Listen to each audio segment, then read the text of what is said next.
شروع اللہ کے نام سے جو بڑا مہربان نہایت رحم والا ہے۔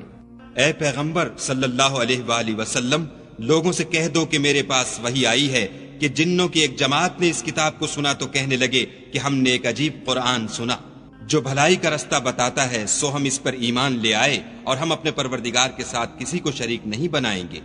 اور یہ کہ ہمارے پروردگار کی عظمت شان بہت بڑی ہے، وہ نہ بیوی رکھتا ہے نہ اولاد، اور یہ کہ ہم میں سے بعض بے وقوف خدا کے بارے میں جھوٹ افطرا کرتا ہے، اور ہمارا یہ خیال تھا کہ انسان اور جن خدا کی نسبت جھوٹ نہیں بولتے، اور یہ کہ بعض بنی آدم بعض جنات کی پناہ پکڑا کرتے تھے، اس سے ان کی سرکشی اور بڑھ گئی تھی، اور یہ کہ ان کا بھی یہی اعتقاد تھا جس طرح تمہارا تھا کہ خدا کسی کو نہیں جلائے گا، اور یہ کہ ہم نے آسمان کو ٹٹولا تو اس کو مضبوط چوکیداروں اور انگاروں سے بھرا ہوا پایا، اور یہ کہ پہلے ہم وہاں بہت سے مقامات میں خبریں سننے کے لیے بیٹھا کرتے تھے، اب کوئی سننا چاہے تو اپنے لیے انگارہ تیار پائے، اور یہ کہ ہمیں معلوم نہیں کہ اس سے اہل زمین کے حق میں برائی مقصود ہے یا ان کے پروردگار نے ان کی بھلائی کا ارادہ فرمایا ہے، اور یہ کہ ہم میں کوئی نیک ہیں اور کوئی اور طرح کے، ہمارے کئی طرح کے مذہب ہیں،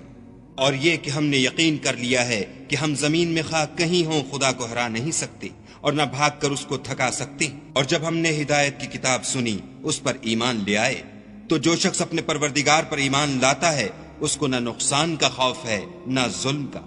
اور یہ کہ ہم میں بعض فرما بردار ہیں اور بعض نافرمان گناہگار ہیں، تو جو فرما بردار ہوئے وہ سیدھے رستے پر چلے اور جو گناہگار ہوئے وہ دوزخ کا ایندھن بنے۔ اور اے پیغمبر صلی اللہ علیہ وآلہ وسلم، یہ بھی ان سے کہہ دو کہ اگر یہ لوگ سیدھے رستے پر رہتے تو ہم ان کے پینے کو بہت سا پانی دیتے تاکہ اس سے ان کی آزمائش کریں، اور جو شخص اپنے پروردگار کی یاد سے منہ پھیرے گا وہ اس کو سخت عذاب میں داخل کرے گا، اور یہ کہ مسجدیں خاص خدا کی ہیں تو خدا کے ساتھ کسی اور کی عبادت نہ کرو، اور جب خدا کے بندے محمد صلی اللہ علیہ وآلہ وسلم اس کی عبادت کو کھڑے ہوئے تو کافر ان کے گرد ہجوم کر لینے کو تھے،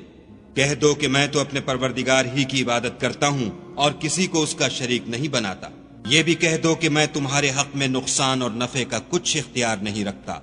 یہ بھی کہہ دو کہ خدا کے عذاب سے مجھے کوئی پناہ نہیں دے سکتا اور میں اس کے سوا کہیں جائے پناہ نہیں دیکھتا، ہاں خدا کی طرف سے احکام کا اور اس کے پیغاموں کا پہنچا دینا ہی میرے ذمے ہے، اور جو شخص خدا اور اس کے پیغمبر کی نافرمانی کرے گا تو ایسوں کے لیے جہنم کی آگ ہے، ہمیشہ ہمیشہ اس میں رہیں گے، یہاں تک کہ جب یہ لوگ وہ دن دیکھ لیں گے جس کا ان سے وعدہ کیا جاتا ہے، تب ان کو معلوم ہو جائے گا کہ مددگار کس کے کمزور اور شمار کن کا تھوڑا ہے۔ کہہ دو کہ جس دن کا تم سے وعدہ کیا جاتا ہے میں نہیں جانتا کہ وہ ان قریب آنے والا ہے یا میرے پروردگار نے اس کی مدت دراز کر دی ہے، وہی غیب کی بات جاننے والا ہے اور کسی پر اپنے غیب کو ظاہر نہیں کرتا، ہاں جس پیغمبر کو پسند فرمائے تو اس کو غیب کی باتیں بتا دیتا